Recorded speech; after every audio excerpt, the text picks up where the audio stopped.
आदित्यनाथ उनका गुंडा राज इसलिए चला है क्योंकि वो खुद एक साधु संत है। उनको नहीं पता कि सरकार कैसे चलानी है, वो गुंडों की तरह एक सरकार चला रहे हैं। तो इसलिए हमारे देश की राज्य की ये हालत हो रही है यूपी। क्योंकि जो आज उसका गुर्गा पकड़ा गया है उसने ये बताया है कि उनको पहले से ही खबर मालूम थी। जो जेसीबी मशीन लगाकर जो रास्ता रोका गया, पुलिस को तो पहले ही अंदाजा हो जाना चाहिए था कि हमारे साथ कुछ भी हो सकता है अंदर।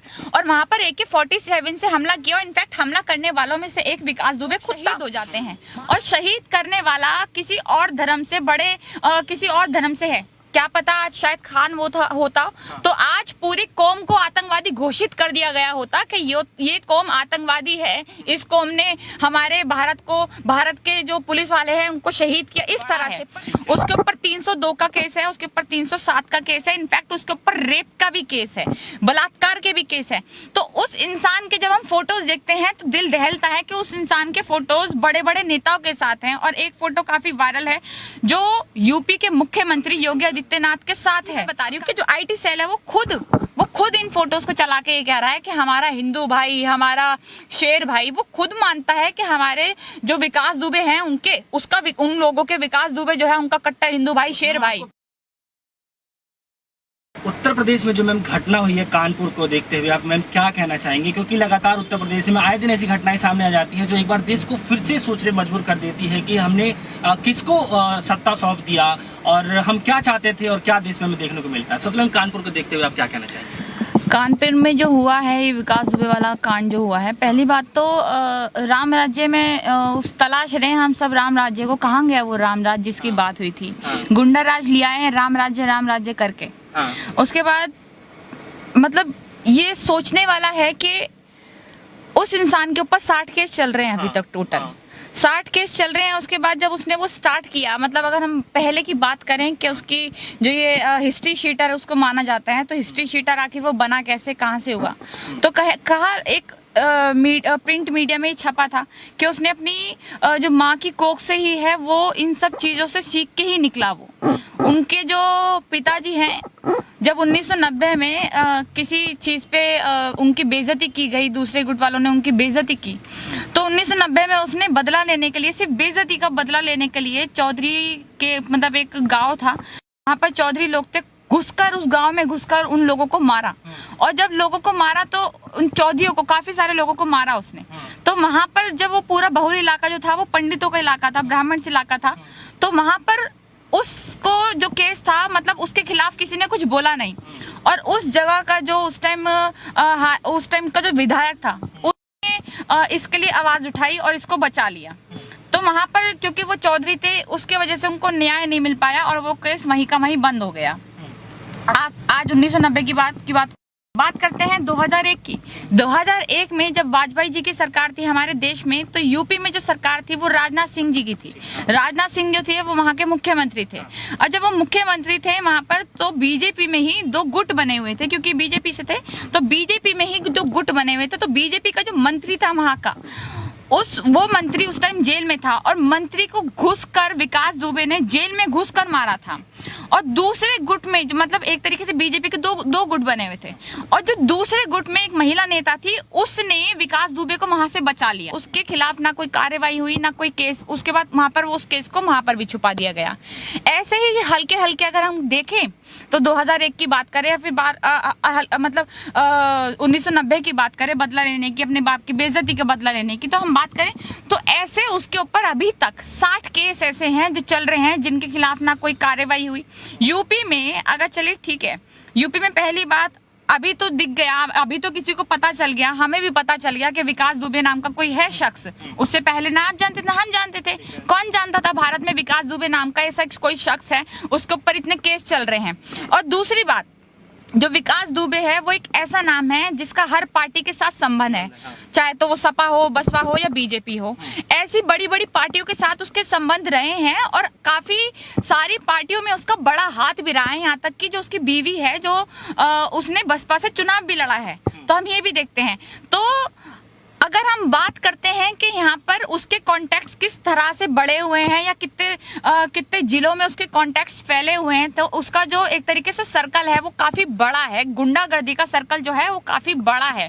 उसके ऊपर 302 का केस है, उसके ऊपर 307 का केस है, इनफैक्ट उसके ऊपर रेप का भी केस है, बलात्कार के भी केस है। तो उस इंसान के जब हम फोटोज देखते हैं तो दिल दहलता है कि उस इंसान के फोटोज बड़े बड़े नेताओं के साथ हैं। और एक फोटो काफी वायरल है जो यूपी के मुख्यमंत्री योगी आदित्यनाथ के साथ है। काफी सारे लोगों के साथ वो खाना खाते नजर आता है, काफी सारे लोगों के साथ। इनफैक्ट मैं ये नहीं कह रही उसकी बातचीत है, बातचीत भी एक बहुत अच्छे लेवल पर है। कभी खाना खाते नजर आता है, कभी हाथ मिलाते नजर आता है। और लोग उस टाइम वहां होती है यूपी में, जैसे चाहे तो हम पहले की भी पार्टियां कह लें, वो उनके पास खुद जाती है क्योंकि उसका वोट बैंक है, गुंडागर्दी बहुत ज्यादा चलती है। और अगर हम बात करते हैं यहाँ पे कि शहीद जो हो गए 8 से 10 लोग, उनको हमारी दलाल मीडिया ने किस रूप में दिखाया, तो वो इस रूप में दिखाया जब हम देख रहे थे, जब मैंने सोशल मीडिया पे खबर पढ़ी थी, बिल्कुल जब खबर आई ही थी, जब मैंने सोशल मीडिया पे खबर पढ़ी तो एकदम से मैंने पापा को बोला कि पापा न्यूज़ पे लगाना। जैसे न्यूज़ पे लगाया तो कहीं पे भी ये न्यूज़ नहीं थी। तो मुझे मैंने जब पापा से बात करी तो उन्होंने मुझे ये बताया कि हाँ अभी दिखाया 100 खबरों में से एक छोटी खबर के रूप में।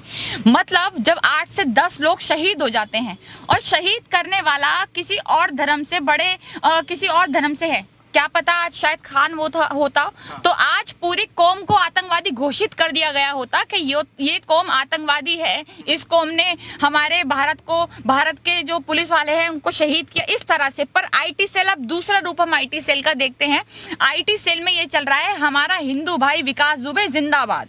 इस तरह के आईटी सेल में इनका जो बीजेपी का ये जो कीड़े भक्त हैं, इन्होंने अपने आईटी सेल में जो चला रहे हैं कि हिंदू भाई जिंदाबाद। और उनके कमेंट्स में जो रीता पांडे नाम की कोई आईडी बनी हुई है, फेक है ओरिजिनल है पता नहीं, उस आईडी में जो लोगों ने चला रहे हैं वो उसमें लिखा हुआ है जिंदाबाद जिंदाबाद, हमारा शेर जिंदाबाद। अरे भाई जिस इंसान ने, और देखिए जो मरे हैं, जो शहीद हुए हैं, उनको ये कह रहे हैं कि गीदड़ों को, अगर कोई भी हमारे ब्राह्मण भाई पे अगर कोई भी आवाज उठाने की, कोई गीदड़ आवाज उठाने की कोशिश करेगा तो उसके साथ ऐसी होगा, हम शेर हैं। तो मतलब जो इंसान जो हमारे मतलब भारत की रक्षा कर रहा है, संविधान की रक्षा कर रहा है, हमारे संविधान को बनाए रखे हैं पुलिस वाले जो वहां पर शहीद हुए हैं, सबको नहीं कहूंगी क्योंकि जो आज उसका गुर्गा पकड़ा गया है उसने ये बताया है कि उनको पहले से ही खबर मालूम थी। जो जेसीबी मशीन लगाकर जो रास्ता रोका गया, पुलिस को तो पहले ही अंदाजा हो जाना चाहिए था कि हमारे साथ कुछ भी हो सकता है अंदर। और वहां पर AK-47 से हमला किया। इनफैक्ट हमला करने वालों में से एक विकास दुबे खुद था। वहां पर पुलिस पकड़ कैसे पाती है, वो तो सारे खत्म कर ही दिया उन्होंने। जी। तो मैम कानपुर जो मुठभेड़ हुआ अभी जो हुआ है, जो अभी लेटेस्ट मुद्दा है, उसके बाद हमने देखा कि प्रयागराज में एक ही परिवार के जो 4 लोग थे उनको हत्या कर दी गई थी। और उसके बाद हमने देखा कि खुद गाजियाबाद के अंदर में पिता पुत्र की जो गला रेत करके हत्या की गई थी। तो लगातार उत्तर प्रदेश हम ये देख रहे हैं कि अपराधों का जो लगातार एक सिलसिला चल रहा है, रुकने का नाम नहीं ले रहा है। तो क्या आपको लग रहा है कि योगी राज में वापस लौट सकता है फिर से जंगल राज, कुछ ऐसा? लौट नहीं सकता, लौट चुका है वो भी बहुत पहले। देखिए मैं आपको एक बात बताती हूँ कि हमारा जो काम होता है, हम जो जनता होती है वो होशियार जनता होती है। हम पढ़े लिखे लोग हैं भारत में दूसरे देशों से पढ़ने लोग आते हैं। तो भारत एक अनपढ़ जाहिल देश नहीं है, पहली बात तो ठीक है। इस देश में जब पहले 70 साल में शायद, मैं ये बेवकूफ़ लोग कहते हैं कि 70 साल में ये हुआ, बर्बाद हो गया 70 साल में, तो 70 साल में ये बात याद रख ले कि 70 साल में वाजपेयी जी की भी सरकार रही है। उन 70 सालों में वाजपेयी जी की भी सरकार रही है। तो या तो ये उनको भी बेवकूफ़ मानते हैं एक तरीके से, इनके आईटी सेल वाले भक्त, या फिर उनको पता ही नहीं है कि जो सरकारें रही हैं उन्होंने किस तरह से काम किया है, किस तरह से काम नहीं किया। ठीक है ना। 70 सालों पे फिर पीछे ले जाते हैं कि पहले कौन सा सही था जो अब खराब हुआ, पहले भी तो ऐसी हालात थी।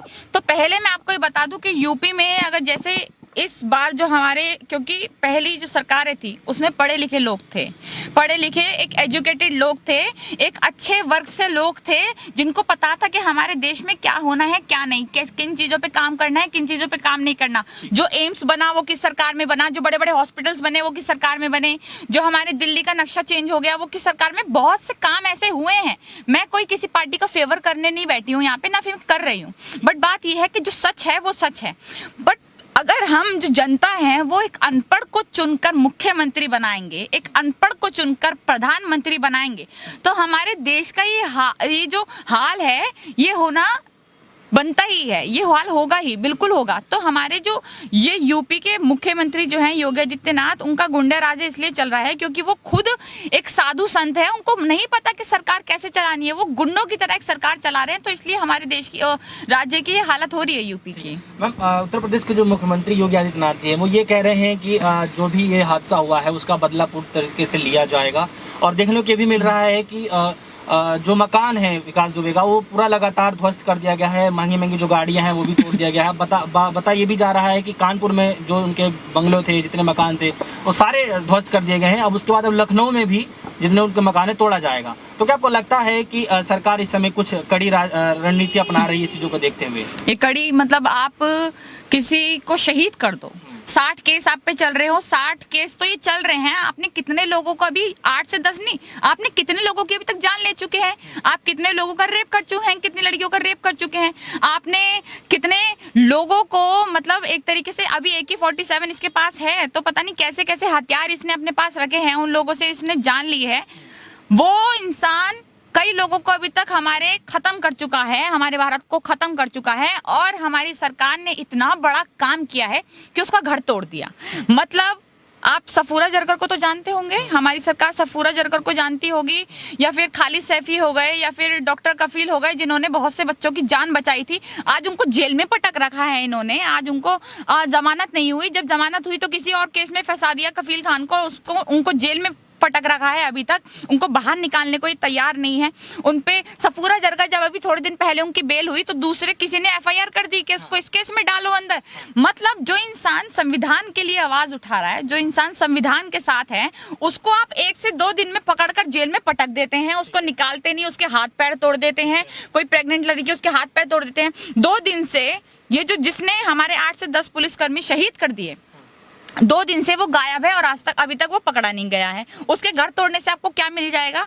उसके घर तोड़ने से, अरे भाई उसके पास जो उसका जो ऊपर का हाथ बैठा है ना, उनको जरा पकड़ो, देखो कि किस सरकार से इसके कांटेक्ट है, उनको निकालो। तो तब आपको क्या लगता है कि जिस तरीके से फोटो जो वायरल हो रहे हैं, आपको लगता है कि वाकई में इस घटना के पीछे किसी बड़े आदमी का हाथ हो सकता है? बिल्कुल, मुझे लगता नहीं है, बिल्कुल हाथ है, बिल्कुल हाथ है, क्योंकि कोई भी इंसान इतनी बड़ी मतलब एक तरीके से इतनी हिम्मत नहीं कर सकता कि वो उसके मतलब वो घुस एरिया में उसके आ रहे हैं, मतलब पुलिसों के सामने पुलिसों को मारे, उनको AK-47 के ऊपर उन पे हमला किया गया। मतलब पुलिसों को, अगर हम पुलिस वालों को देख लेते हैं, आज भी अगर पुलिस वालों से कोई ऊंची आवाज में बात कर लेता है ना, तो उसकी इतनी बुरी तरह पिटाई करते हैं ना हमारे पुलिस वाले। दिल्ली की बात बता रही हूँ, मैंने अपनी आंखों से देखा है कि उसको पकड़ के जेल में इतनी बुरी तरह पिटाई करते हैं ना। तो इस इंसान ने उनके ऊपर गोलियां चलवाई, उनको इतनी बुरी तरह से मरवा दिया। उसके बाद जो घायल हैं, वो घायल भी पता है कैसे हैं? किसी की आंख खत्म, किसी का हाथ खत्म, इस तरह के घायल उनको एक बता रहे हैं कि वो घायल हैं। तो इस तरह से वो घायल हैं पुलिस वाले।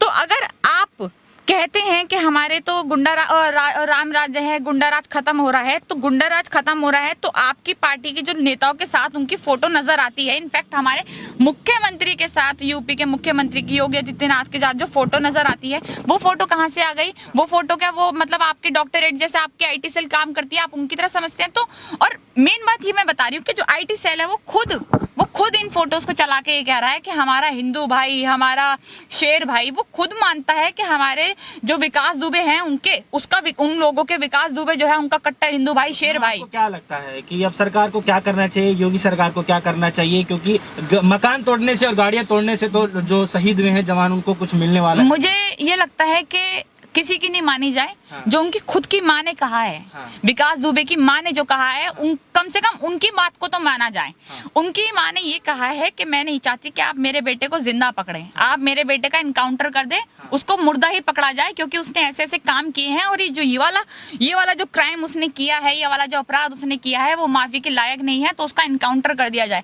तो मैं यही चाहूंगी कि वो इंसान ऐसा है जिसके ऊपर 60 केस चल रहे हैं, जिसने हत्याएं की हैं, जिसने रेप की हैं, जिसने बड़े बड़े लोगों को मारा है, जिसने SP, SHO और पुलिस कर्मियों को शहीद किया है, तो उसके खिलाफ कड़ी से कड़ी कार्रवाई होनी चाहिए और उसको कम से कम मेरे ख्याल से जो उसकी कम से कम सजा जो होती है, वैसे जो एक एनकाउंटर होती है वो सबसे आसान मौत होती है मेरे ख्याल से।